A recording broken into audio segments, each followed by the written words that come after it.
Kalau memang pemberiannya itu $700 juta, itu tidak besar sebetulnya ya, dibandingkan dengan anggaran Amerika. Ya bagus saja sebagai hiburan, dan juga barangkali memang Trump sedang mengumpulkan dukungan-dukungan yang murah dari berbagai negara. Terbukti juga dengan kunjungan Pompeo sekarang ke Eropa dan sampai ke Turki. Juga itu tidak jelas tujuannya gitu. Jadi mungkin Indonesia akan diproyeksikan jadi negara pendukung Trump. Hal mana tentu kalau kita warga negara yang sadar, itu harus dicegah ya. Jangan sampai kita menjadi alat Donald Trump. Ini gestur yang kurang baik atau yang cukup baik bagi politik luar negeri sebenarnya untuk diplomasi kita? Kurang baik sih. Wewe sebagai dulu kan calon menteri luar negeri, anak diplomat segala macam, melihatnya ini kurang baik, baik. Apa kekurangannya, Kurang baik karena Indonesia tidak berhak dapat bantuan dari pemerintah yang sudah jatuh gitu. Jadi ini seperti orang yang sudah tiada harapan, si Trump ini, yang memegang pada ranting-ranting, dan kalau dia jatuh membawa Indonesia jadi korban gitu. Oke. Ada kemungkinan Indonesia dikorbankan.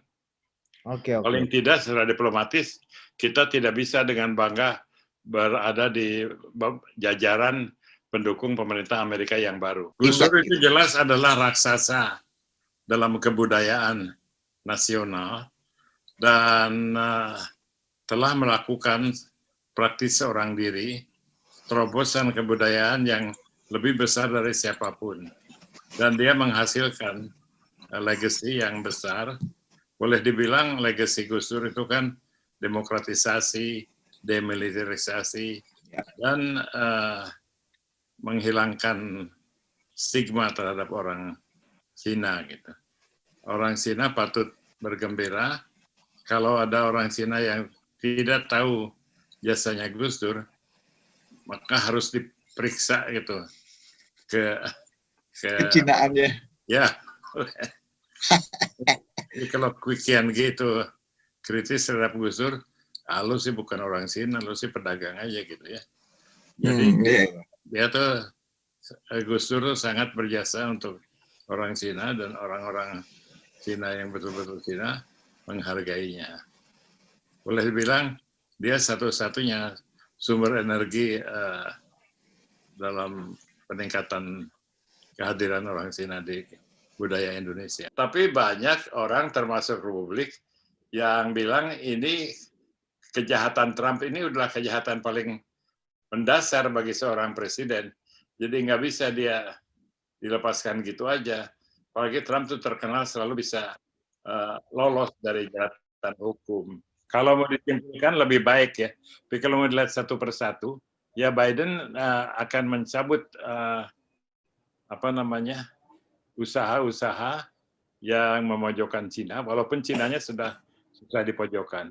Misalnya kemarin kan Jack Ma mau go public tuh ya, 2 hari sebelum go public dilarang oleh pemerintah Cina. Itu dia nggak senang, padahal nilai go public-nya tuh besar ya, lupa lagi saya berapa, 34 miliar dolar gitu.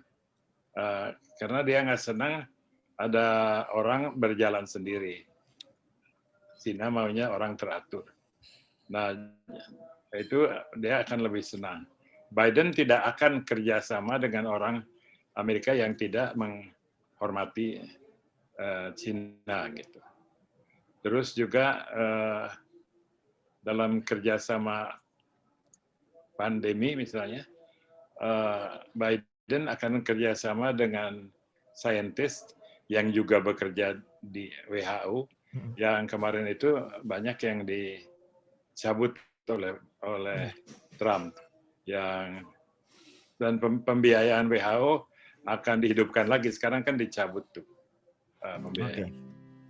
Jadi hal-hal yang menyangkut tata krama internasional tuh akan dikembalikan pada standar yang lebih wajar gitu. Jadi Cina bisa berurusan dengan lebih tenang. Karena Amerika juga tahu Cina buat apa dilawan, nanti malah repot urusannya. Kita harus jadi warga negara yang semua menghormati ya. Menurut saya itu prospeknya baik. Karena Biden sih kerjasama luar negerinya udah lama sekali. Selama 8 tahun dia anggota Kongres selalu terlibat di urusan luar negeri. Mungkin karena masa kecil saya memang hidup dibesarkan dalam nilai-nilai kaum liberal. Saya dibesarkan di Eropa, di sekolah-sekolah Eropa yang kita tahu Eropa itu adalah gudang liberalisme.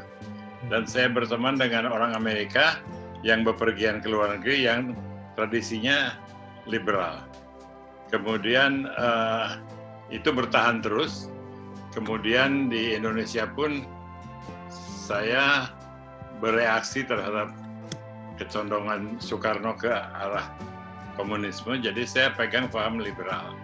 Dan sampai sekarang yang bisa memenangkan keyakinan saya bahwa demokrasi itu bisa cocok itu kalau didukung oleh kaum liberal. Jadi karena latar belakang ya, itu yang kemudian membuat, kalau selama ini kalau kita bisa bicara preferensi politik WW di politik Amerika lebih condong ke Demokrat tuh berarti? Iya, saya dari dulu pendukung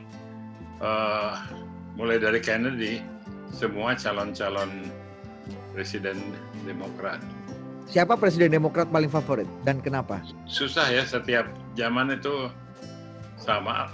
Kalau Kennedy itu saya favorit karena dulu juga saya masih kecil, jadi saya terpukau oleh heroismenya. Dia membawa orang Amerika ke bulan, dia galak terhadap Khrushchev komunisme. Kalau Lyndon Johnson itu terutama kebijaksanaan hak sipilnya dan kebijaksanaan hak sipil lah ya, civil rights itu sangat kuat gitu. Apa yang diperjuangkan oleh John Kennedy kan keburu ditembak mati. Itu hanya bisa berhasil karena diperjuangkan oleh Lyndon Johnson dan tokoh-tokoh hak sipil seperti Martin Luther King dan sebagainya.